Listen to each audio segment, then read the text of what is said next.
Good morning, everyone. Thank you, Secretary Shinseki, for a lifetime of service to our nation and for being such a tireless advocate on behalf of America's veterans, including your fellow Vietnam veterans. To Rick Delaney, to Vice President Biden, to Admiral Winnefeld, Major General Lennington, our outstanding veteran service organizations, our men and women in uniform, active, Guard, and Reserve, and most of all, to the proud veterans and family members joining us in this sacred place. It is truly a privilege and an honor to be with all of you here today. Now, each year, on the 11th day of the 11th month, we pause as a nation and as a people to pay tribute to you, to thank you, to honor you, the heroes over the generations who have served this country of ours with distinction. Moments ago, I laid a wreath to remember every service member who has ever worn our nation's uniform. And this day, first and foremost, belongs to them and their loved ones, to the father and mother, the husband and wife, the brother and sister, the comrade and the friend, who, when we leave here today, will continue to walk these quiet hills and kneel before the final resting place of those they cherished most. On behalf of the American people, I say to you that the memory of your loved ones carries on not just in your hearts, but in ours as well. And I assure you that their sacrifice will never be forgotten. For it is in that sacrifice that we see the enduring spirit of America. Since even before our founding, we have been blessed with an unbroken chain of patriots who have always come forward to serve. Whenever America has come under attack, you've risen to her defense. Whenever our freedoms have come under assault, you've responded with resolve. Time and again, at home and abroad, you and your families have sacrificed to protect that powerful promise that all of us hold so dear: life, liberty, and the pursuit of happiness. Today, a proud nation expresses our gratitude, but we do so mindful that no ceremony or parade, no hug or handshake is enough to truly honor that service. For that, we must do more. For that, we must commit, this day and every day, to serving you as well as you've served us. When I spoke here 3 years ago, I spoke about today's generation of service members. This 9/11 generation who stepped forward after the towers fell, and in the years since have stepped into history, writing one of the greatest chapters of military service our country's ever known. You toppled a dictator and battled insurgency in Iraq.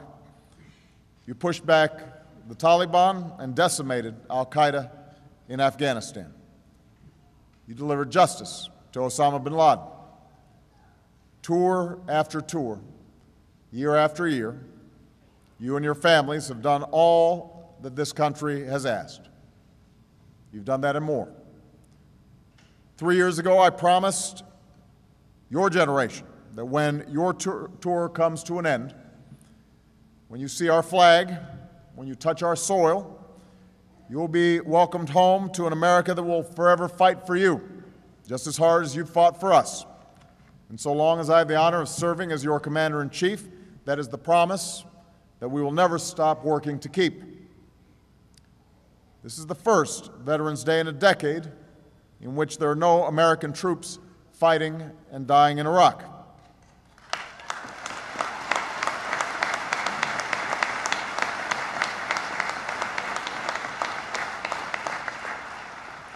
"33,000 of our troops have now returned from Afghanistan, and the transition there is underway. After a decade of war, our heroes are coming home. And over the next few years, more than 1 million service members will transition back to civilian life. They'll take off their uniforms and take on a new and lasting role. They will be veterans.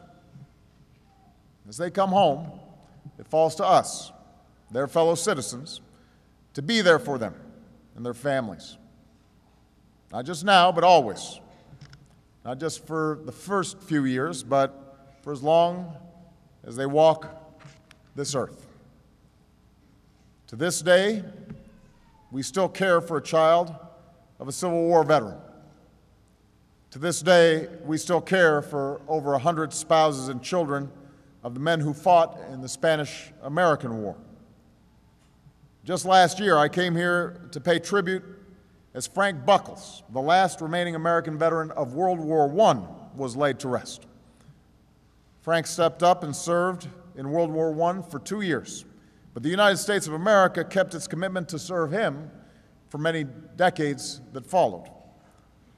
So long after the battle's end, long after our heroes come home, we stay by their side. That's who we are. And that's who we'll be for today's returning service members and their families. Because no one who fights for this country overseas should ever have to fight for a job or a roof over their head or the care that they have earned when they come home.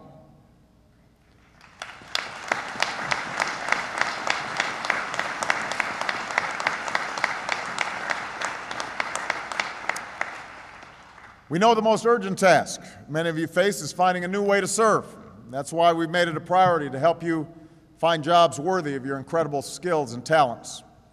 That's why, thanks to the hard work of Michelle and Joe Biden, some of our most patriotic businesses have hired or trained 125,000 veterans and military spouses.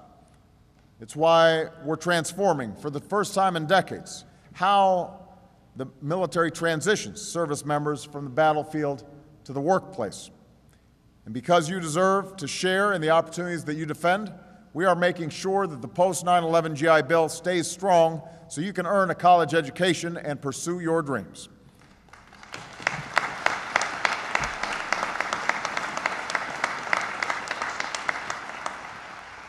If you find yourself struggling with the wounds of war, such as post-traumatic stress disorder or traumatic brain injuries, we'll be there for you as well, with the care and treatment that you need.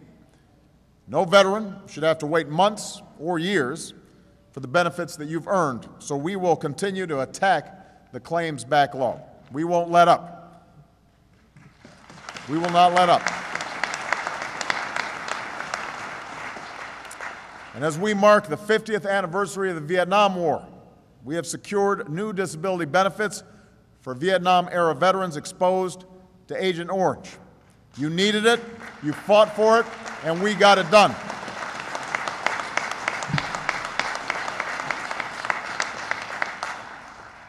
That's what we do in America. We take care of our own.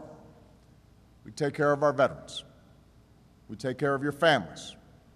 Not just by saluting you on one day, once a year, but by fighting for you and your families every day of every year. That's our obligation, a sacred obligation to all of you.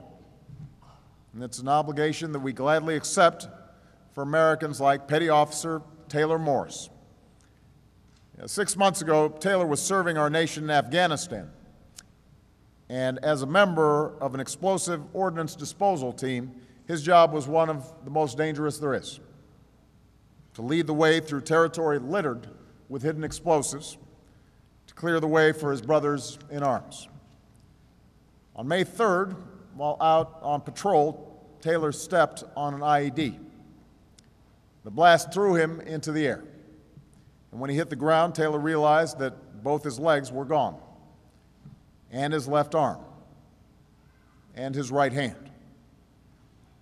But as Taylor lay there, fully conscious, bleeding to death, he cautioned the medics to wait before rushing his way. He feared another IED was nearby. Taylor's concern wasn't for his own life, it was for theirs. Eventually, they cleared the area. They tended to Taylor's wounds. they carried him off the battlefield. And days later, Taylor was carried into Walter Reed, where he became only the 5th American treated there to survive the amputation of all 4 limbs. Now, Taylor's recovery has been long, and it has been arduous, and it's captivated the nation. A few months after the attack, with the help of prosthetics, the love and support of his family, and above all, his girlfriend Danielle, who never left his side, Taylor wasn't just walking again. In a video that went viral, the world watched he and Danielle dance again. I've often said the most humbling part of my job is serving as Commander-in-Chief.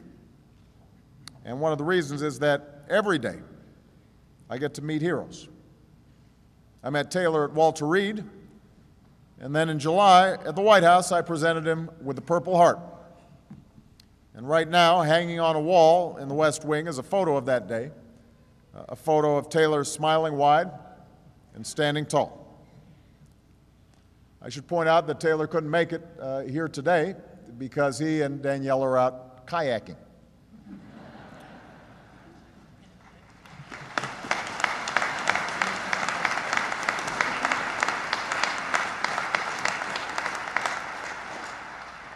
In Taylor, we see the best of America, a spirit that says, when we get knocked down, we rise again.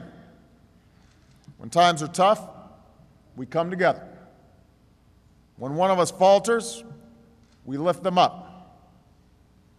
In this country, we take care of our own, especially our veterans who have served us so bravely and sacrificed so selflessly in our name. And we carry on knowing that our best days always lie ahead. On this day, we thank all of our veterans from all of our wars, not just for your service to this country, but for reminding us why America is and always will be the greatest nation on earth. God bless you. God bless our veterans. God bless our men and women in uniform. And God bless these United States of America. Thank you very much.